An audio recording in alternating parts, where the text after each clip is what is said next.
The Witcher retorna esse mês na Netflix com a sua segunda temporada e eu tô aqui para gravar um vídeo recapitulando apenas os pontos mais importantes do primeiro ano da série para vocês já chegarem redondinhos aí para assistir esses novos episódios.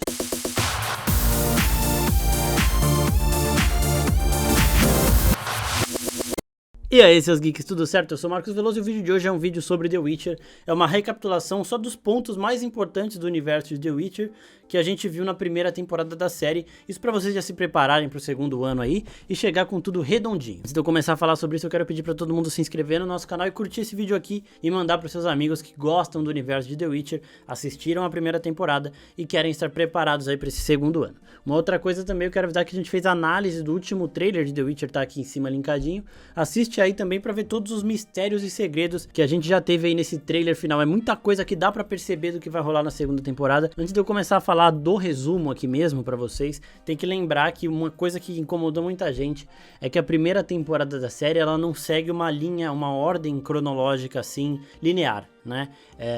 Ela se passa em 3 tempos diferentes, isso porque o Geralt, a Yennefer e a Ciri, eles envelhecem de formas diferentes. Então, para aprofundar bem a história dos três, eles realmente deveriam fazer isso, só que no final da primeira temporada, como eu vou falar nesse vídeo aqui, as cronologias dos três se encontram, então a partir dessa segunda temporada eles já estão todos no mesmo tempo. Isso acontece muito por conta da estrutura dos livros também, porque os 2 primeiros livros de The Witcher, que são os que foram serviram de base para essa primeira temporada, eles são livros de contos. Então eles contam experiências do Geralt, da Yennefer e da Ciri em missões isoladas. Então cada capítulo do livro é uma missão, é uma parada que se passa em um tempo completamente diferente da próxima e da próxima. Então por isso que a primeira temporada também tem essa cronologia meio bagunçada, tá bom? A segunda temporada vai melhorar isso, vai ficar tudo linearzinho e fica mais fácil de acompanhar. Começando pelo primeiro episódio, que é o começo do fim, é o episódio que a gente vê o Geralt enfrentando a Renfri. Esse episódio é bom pra gente ver o peso do destino, o peso que o destino tem nesse universo. A Renfri até fala isso pro Geralt. É importante também pra gente ver a relação dos mutantes, né, dos bruxos, com os humanos, porque o Geralt sofre muito preconceito naquele momento em que ele vence a Renfri, né, a população inteira se vira contra ele muito rápido, assim, e ele sai de lá escorraçado. Então é bom pra gente entender como que os bruxos eles são tratados muitas vezes.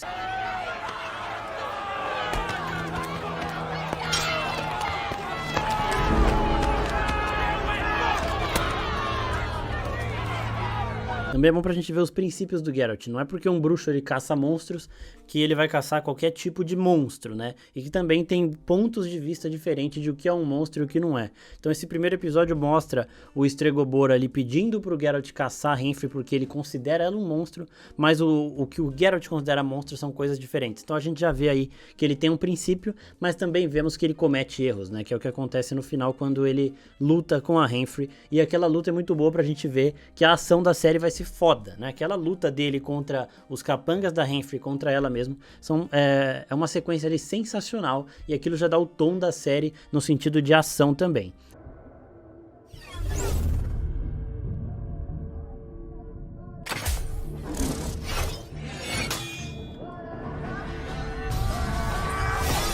Em contrapartida, a gente vê a guerra entre Nilfgaard e Cintra, e isso a gente já percebe que é muito tempo no futuro. Então na parte que o Geralt tá lá lutando contra a Renfri e tudo mais, a Ciri nem nasceu ainda. E quando a gente corta pra essa guerra de Nilfgaard e Cintra, a Ciri já tá crescida, já tem que fugir. Então a gente já percebe aí que são coisas em tempos diferentes e já começa a ver o conflito que vai meio que ditar os passos do Geralt até o final, que é esse conflito que a gente vai vendo crescer quando a gente tá no ponto de vista do Geralt, e do ponto de vista da Ciri a gente já vê como ele tendo já acontecido. Então a única cronologia linearzinha certinha que a gente tem desde a primeira temporada, que é o ponto bom da gente acompanhar, é da Ciri, que ela é a única humana ali entre Geralt e Yennefer e ela, então ela é que vai ter essa ordem certinha. Bom, basicamente no primeiro episódio é isso, também serve pra gente ver que o Stregobor é um cuzão, né?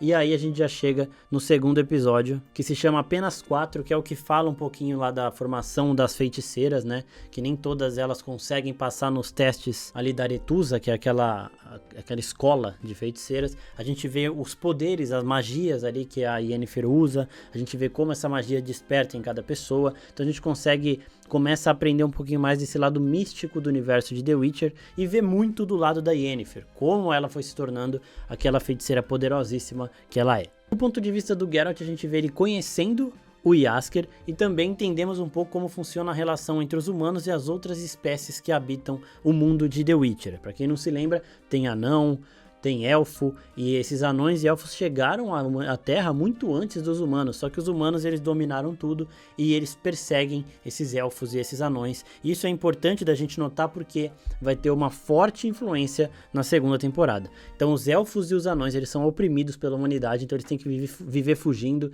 eles têm que combater essa humanidade também com força, mesmo que eles não sejam assim. Então a conversa que o Geralt tem com o Filavandrel é muito importante nesse sentido, que o Geralt fala, ó, mostre pra eles que você é melhor, só que ele não pode mostrar porque se ele der um mole lá, os humanos não vão ter dó dele, vão matar ele, e os elfos estão acabando, estão fugindo, então é muito bom pra gente entender esse conflito que é bem importante também no universo de The Witcher. My elders worked with humans and got robbed of all they had. And when they fought back, they were slaughtered. E nisso a Ciri tá lá fugindo depois das consequências aí de Cintra, então a Ciri vai seguindo essa linha aí. Teve a guerra de Cintra, agora ela vai fugindo e esses episódios vão correndo assim até ela encontrar o Geralt lá no último. O terceiro episódio é Lua da Traição, é um episódio que tem um dos contos mais populares dos dois primeiros livros, que é o da Striga. Então aí a gente conhece o Rei Foltest, que vai ser bem importante no futuro desse universo. A gente também vê o Geralt em ação contra um monstro, a gente começa a entender mais esse negócio de maldição, porque também é uma parada que vai voltar muito. Então a Striga ela é uma princesa que foi amaldiçoada e tudo mais. E a gente aqui também sente o poder real mesmo da Yennefer, né? Que ela desobedece tudo ali que o pessoal de Aretusa falou pra ela, ela vai contra todo mundo lá e ela faz um sacrifício imenso pra se tornar bela e pra poder decidir o lugar que ela vai. Ela estava sendo mandada pra Nilfgaard, ela não queria isso. Então ela vai contra todo mundo lá e consegue o que ela quer. Então a gente já vê um pouco que a Yennefer é essa maga, essa feiticeira que vai fazer o que ela quiser, vai conseguir o que ela quiser, porque ela é extremamente poderosa e extremamente decisiva. Só que ela toma uma decisão ali que vai assombrá-la pro resto da vida. Ela, em troca de se tornar bela, ela abre mão de poder ter filhos. Então ela não tem mais chance nenhuma de engravidar.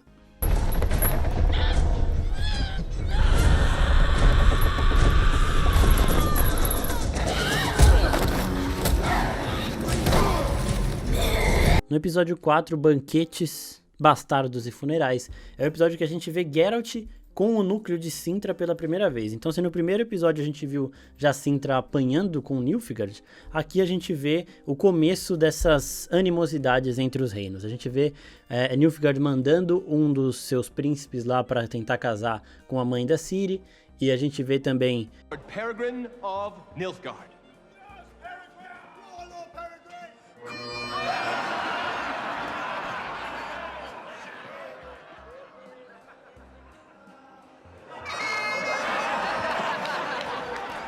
corre, e também o mais importante de todo o universo de The Witcher, a gente vê a lei da surpresa. Então aquele negócio lá do primeiro episódio do destino do Geralt, ele começa a ser escrito de fato nesse quarto episódio. O Geralt, pra quem não se lembra, ele salva o pai da Ciri e ele pede a lei da surpresa, e nesse episódio mesmo eles mostram que a lei da surpresa é inevitável.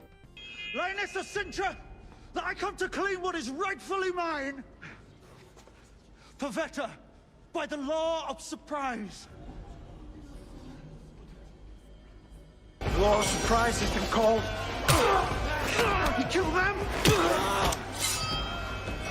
Kill me. A gente vê que a avó da Ciri, a rainha Calante, ela não queria obedecer essa lei porque ela é rainha, ela faz o que ela quiser e não sei o que. Só que mesmo assim, todo mundo que estava lá perto dela, as pessoas de confiança dela falam, você tem que obedecer a lei da surpresa porque é uma lei justa, não sei o que. Então nisso tudo a gente percebe pessoas que confiam imensamente na Calante, que seguem ela cegamente, indo contra ela por uma lei que a gente não tinha conhecimento até então.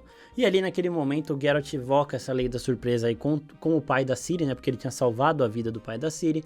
E aí a mãe da Ciri vomita, tava grávida, e o Geralt fica puto porque ele não quer ter uma criança, ele não quer ter esse tipo de responsabilidade. Ele só achou que, sei lá, o cara ia achar uma folha de papel na casa dele e ia dar uma folha de papel pro Geralt, sabe? I claim the tradition as you have.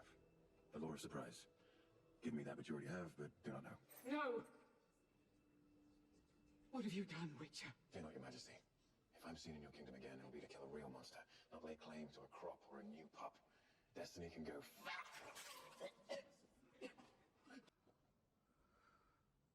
Fuck.